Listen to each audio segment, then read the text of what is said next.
The first thing I want you to do is on the back of your artwork, I want you to write your name right in the middle. Once you've written your name on the back, I want you to flip it over, and I want you to turn your paper the tall way, the portrait way. So it's not the long way, but the tall way. Now make sure you're watching and noticing where I'm drawing these shapes and lines. I'm going to start with 2 circles up at the top left corner. Now notice I'm not going to put them too close to the edge, too close to the corner, but far enough up there. Next I'm going to draw 2 bigger circles.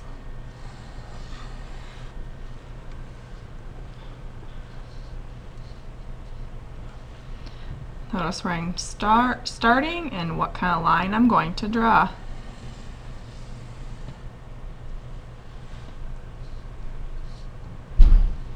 At the end of my line, I'll draw a triangle.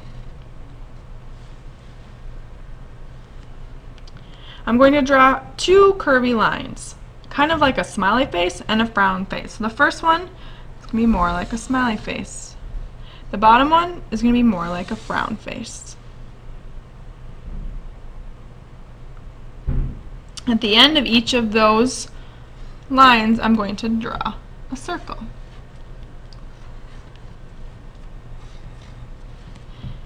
And off of each of those circles, I'm going to draw 5 small lines, spreading them out so they're not all too close to each other. Then I'm going to add 1, 2, 3, 4 lines in between the 2 curved lines.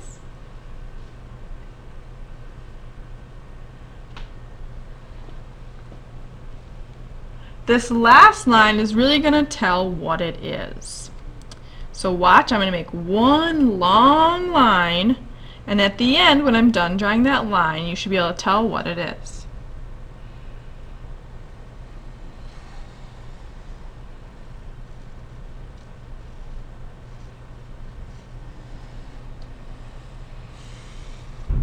Notice I'm not going too close to that line already.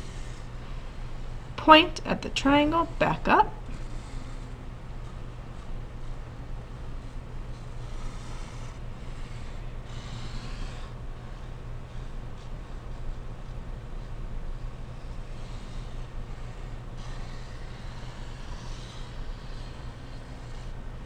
We have created a lizard.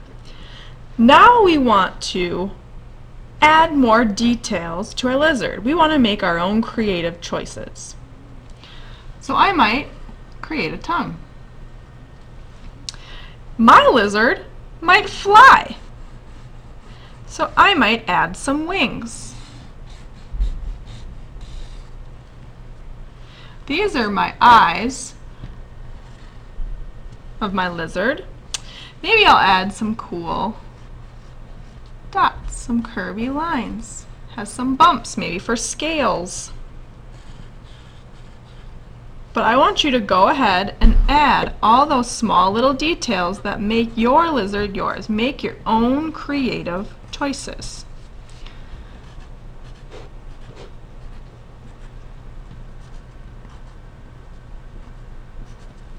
I may even add things in a few little details in the background.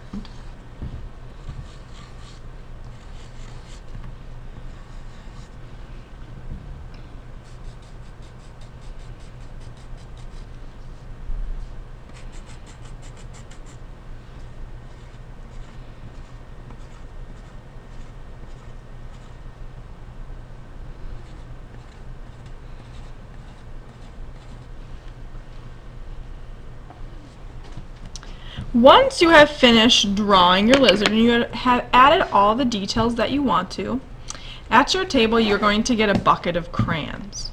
With those crayons you're going to use as many colors as you want, and you are going to trace over all of your pencil lines with crayons. Now you're not going to color in these shapes. I'm not going to color in the wing. All I'm doing is I'm going over all of my pencil lines. And notice how I'm pressing nice and hard. This will be very important when we paint next week.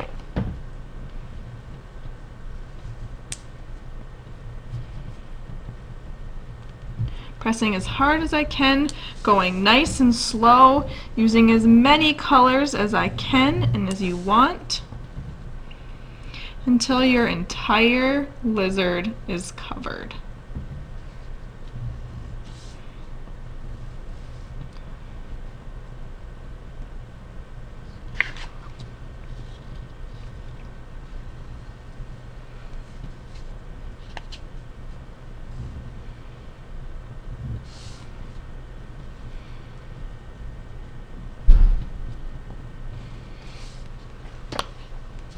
So again, you're going to keep going over all of your pencil lines until your entire lizard is covered with lots of different colors. Notice how I did color in a little part the tail, and I did color in the eyes a little bit, but mostly I just traced over all of my pencil lines, including the details in the background.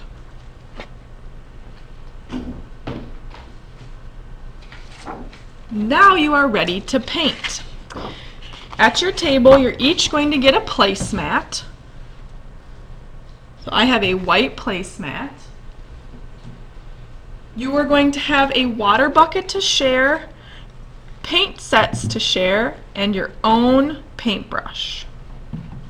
You're going to notice you'll have red, orange, yellow, green, blue, and violet's kind of hard. It may seem like I don't have a lot of green, but I do. There's plenty of color around the sides. What you're going to do is you're going to dip your brush into the water, and you're going to get your first color. So I might start with red. Getting lots and lots of paint on my brush. Now, making sure that we're keeping this brush, the hairs, in one direction. I don't want to press down. We want to make sure you're getting the paint only in one direction. Then I'm going to start painting my lizard. Maybe I'm going to paint my wings red. Doing the best that I can, going nice and slow. I think I will paint the one on this side red as well. Noticing now I need a little bit more paint and maybe a little bit more water. If we don't use enough water, it's not going to spread. It's going to take a very long time to paint. Now I want to use a different color for the body of my lizard. Before I decide to go and get another color, I have to rinse my brush. So I'm going to take the water and I'm going to very carefully rinse my brush. Then I'm going to dab off the sides. Notice I'm not making any noise, and I'm going to get my next color. I think I might use yellow. Get as much yellow as I can. Notice I'm being very gentle. I'm going to do my whole lizard with yellow, taking my time. Now notice how I can still see that oil pastel. Or that crayon. I can still see that crayon, which is awesome. We're not covering that crayon, but we're just bringing it out. And that's because crayon has wax. So when you put paint over it, it won't cover it. Notice how I'm getting more paint and more water if I run out. I'm also taking my time and doing my best to stay in the lines.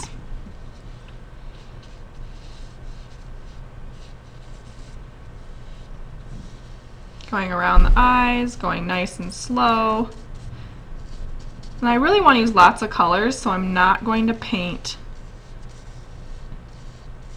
my nostrils. I'm going to paint those a different color. Then again, before going and getting another color, I have to rinse my brush. I'm going to get water, I'm going to rinse my brush, and I'm going to dab and go ahead and get my next color. I think I'm going to use purple. I'm going to get lots of purple, being gentle to my brush, always being gentle. I'm going to go ahead and paint my eyes.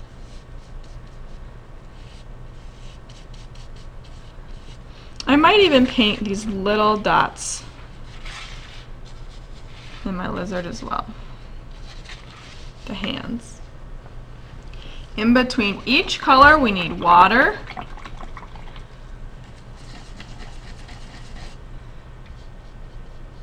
Using lots of different colors. We are even going to paint our background. For my background color, I think I'm going to go ahead and get orange. Lots and lots and lots of orange.